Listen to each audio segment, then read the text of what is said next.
आता जाऊया पुण्यामध्ये ज्या ठिकाणी मानाच्या गणपतींच्या मिरवणुकींना सुरुवात झाली आहे या संदर्भात अधिक अपडेट घेऊया। आमचे प्रतिनिधी सिद्धेश ताकवले सध्या आपल्या सोबत जोडले गेलेत। सिद्धेश, मानाच्या गणपती हे आता मिरवणुकीमध्ये सहभागी होत आहे, कसा आहे उत्साह?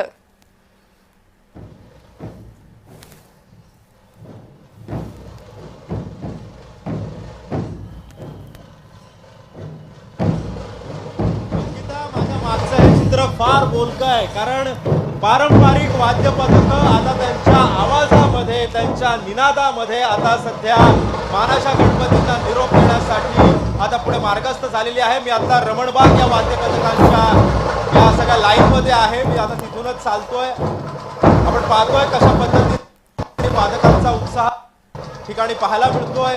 सोबतच पोलीस बांधवांचं सुद्धा या ठिकाणी काटेकोर पद्धतीनं नियोजन सध्या सुरू झालेलं आहे। कसबा गणपतीची ही मानाची मिरवणूक आता सध्या सुरू झालेली आहे। आता ही मिरवणूक आहे थेट आता अलिबाग चौकापर्यंत आता या ठिकाणाहून निघणार आहे, पोहोचणार आहे।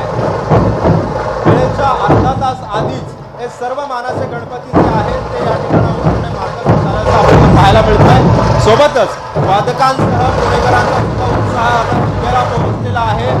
आनंदामध्ये चेहऱ्यावरती हसू ठेवून, हसऱ्या भावना ठेवून लाडक्या बाप्पाला आता निरोप या ठिकाणाहून आता दिला जात आहे। वादन आपल्या प्रेक्षकांसाठी आपण इथं दाखवतोय।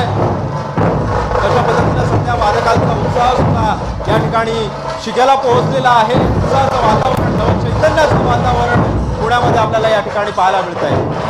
सर्व दुकानं जी आहेत त्या या ठिकाणी बंद ठेवण्यात आलेली आहे। विसर्जन मिरवणुकीचा कोणत्याही कोणावरही ताण येऊ नये यासाठी आता सध्या प्रत्येक ठिकाणी जे आहे ते वादक जे आहेत या ठिकाणी माझ्यासोबत काही वादक सुद्धा आहेत। किती वर्ष झालं तू वाजवतोयस आणि सध्या आता कुठपर्यंत मिरवणूक चालणार आहे? किती वर्ष झालं तू वाजवतोयस आणि आता कुठपर्यंत मिरवणूक? 9 वर्ष झाली। 9 वर्ष झाली। 9 वर्ष झाली। ढोलच वाजवतो? हा, ढोलच वाजवतो। किती आता बाप्पाला निरोप देताना काहीसा भावनिक क्षण या ठिकाणी पाहायला मिळतोय। भाऊक झालायस बाप्पाला निरोप देण्यासाठी? खूप मजा वाटते। आनंदाची गोष्ट आहे की युवा मंचामध्ये वाजवतो आणि लक्ष्मी रोड मानाचा कसबा पहिला ठोका आमचा असतो, त्यामुळे खूप उत्साह आहे सगळ्यांमध्येच। खूप भारी।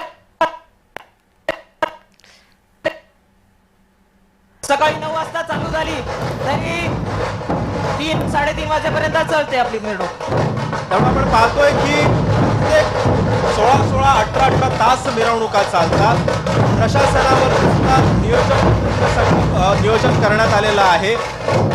वेळेच्या आधी वेळेमध्ये या मिरवणुका संपवण्याचं आव्हान जे आहे ते